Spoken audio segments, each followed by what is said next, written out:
Hello guys and welcome to unique study point. आज की इस वीडियो में हम जानेंगे यशपाल समिति जो आई थी उसके बारे में जानेंगे कि ये क्या थी और इसके जो सुझाव थे वो कौन कौन से थे।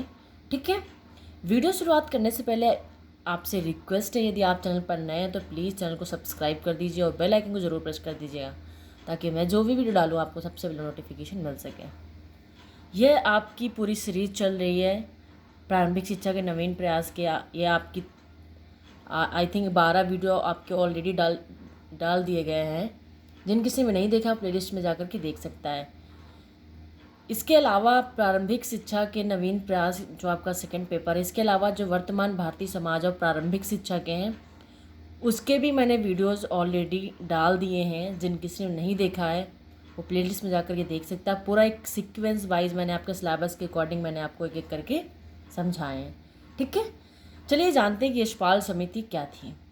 भारत सरकार के मानव संसाधन विकास मंत्रालय द्वारा 1992 को 1992 को स्कूल छात्रों के शैक्षिक बोझ को कम करने के तरीके सुझाने के लिए एक राष्ट्रीय सलाहकार समिति का गठन किया गया। इस समिति के अध्यक्ष प्रोफेसर यशपाल थे। इस समिति को यशपाल समिति के नाम से जाना गया। क्या हुआ था 1992 में? यशपाल समिति जो थे मेन आप शॉर्ट में समझिए कि क्या था कि ये जो शैक्षिक बोझ को कम करने के लिए क्या थी, इनकी एक सलाहकार समिति बनाई गई थी। जो स्कूली बच्चे होते हैं इनमें जो जो शैक्षिक बोझ होता है बैग का वो बहुत ज़्यादा होता है। जैसे बच्चे क्या बहुत बोझ समझते हैं, बर्डन उन पर आ जाता है, तो उसको कम करने के लिए उन्होंने सुझाव दिए थे। ठीक है, इस समिति ने क्या किया, 15 जुलाई 1993 को अपनी रिपोर्ट प्रस्तुत की जिसे शिक्षा बिना बोझ के नामक शीर्षक दिया गया। क्या हुआ 1992 में क्या गठन किया कि 1993 में क्या किया, इन्होंने अपनी एक रिपोर्ट प्रस्तुत की जिसे क्या किया गया, बिना एक टाइटल दिया गया। उस टाइटल क्या था, शिक्षा बिना बोझ के, ये टाइटल दिया गया। आप चाहें तो आप इसका स्क्रीनशॉट भी ले सकते हैं ताकि आप बाद में आराम से नोट कर सकें। ये तो आप वीडियो पॉज करके भी आप नोट से बना सकते हैं। ठीक, अब हम जानते हैं कि जो यशपाल समिति के जो महत्वपूर्ण सुझाव थे वो कौन कौन से थे। ठीक है, क्या सुझाव दिए थे यशपाल समिति ने उनके बारे में हम जानते हैं। पहला पॉइंट है पाठ्यक्रम निर्माण तथा पाठ्य पुस्तकों को तैयार करने की प्रक्रिया विकेंद्रीकृत होनी चाहिए ताकि इन कार्यों में शिक्षकों की सहभागिता में वृद्धि हो सके। जब पाठ्यक्रम सिलेबस और जो पुस्तकें हैं उनको निर्माण करने की प्रक्रिया विकेंद्रीकरण होगी तो इसमें क्या होगा, शिक्षकों की सहभागिता में ऑब्वियसली बात है वृद्धि होगी।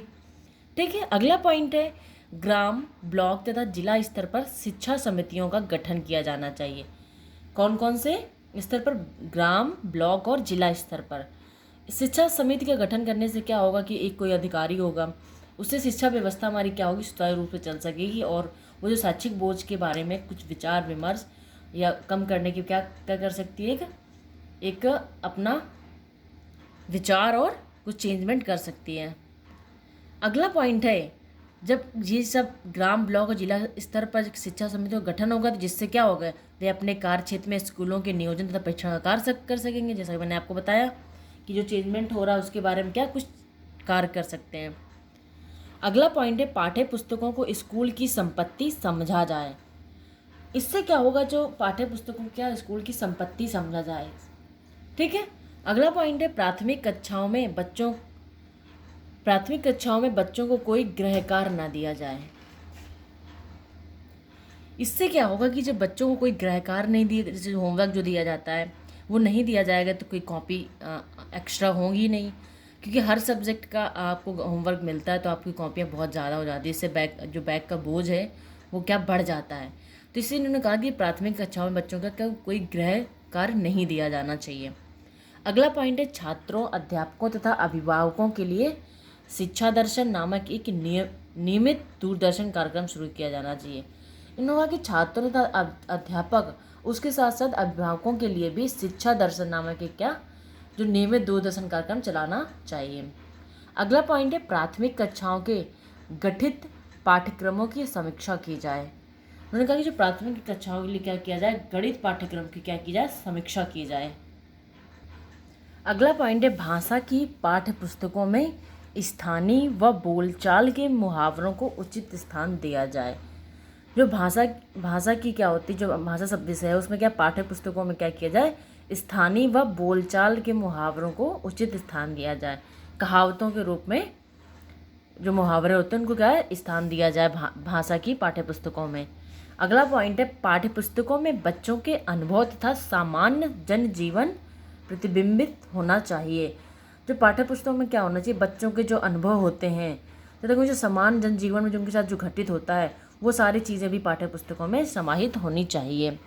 अगला पॉइंट है, कठिन तथा बोझिल भाषा का प्रयोग नहीं करना चाहिए।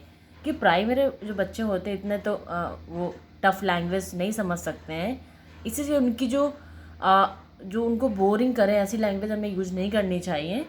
उनके स्तर की तथा उनकी स्थानीय लैंग्वेज तथा उनकी जो बोलचाल नॉर्मली यूज करते हैं हमें उस भाषा के रूप में उनको पढ़ाना चाहिए। तो आज मैं अपनी वीडियो यहीं पर ख़त्म करती हूँ। आई होप आपको समझ में आया होगा। यशपाल सुमित शॉर्ट फॉर्म में आपको बता दूं कि उन्होंने क्या कहा था कि उन्होंने जो मेन इनका उद्देश्य था बनाने का वो यह था कि हम जो बालकों की जो शैक्षिक बोझ को क्या करना है, कम करना है। आप इस पर अपने अपने वर्णों में आप लिख सकते हैं, मैंने आपको समझा दिया है। Thank you so much for watching this video. Thank you so much.